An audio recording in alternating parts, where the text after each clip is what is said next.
J'ai appris le drame qui a retourné tout TikTok. Mehdi, le TikToker, nous a quittés.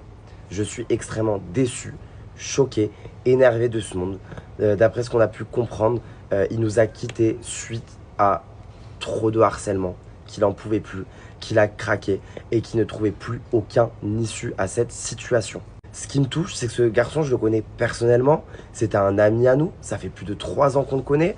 On a un petit peu commencé les réseaux sociaux ensemble.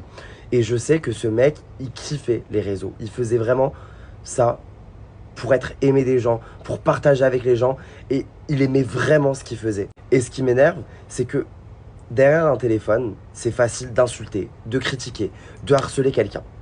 Mais pour nous, qui sont derrière ce téléphone et qu'on le vit, c'est extrêmement dur. Et franchement, que cette personne nous quitte alors qu'il avait des enfants, mais c'est que vraiment, dans sa tête, ça allait plus.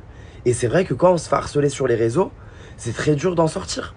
Et vraiment, c'était une très bonne personne, car à chaque fois que j'ai eu des problèmes dans ma vie, que ce soit un épisode qui nous est passé il y a 3 ans suite à un piratage, que ce soit quand j'avais des problèmes, que ça allait pas avec Anya, quand ça allait pas dans ma vie, vraiment, à chaque fois que ça allait pas, ben, il était là pour envoyer des messages.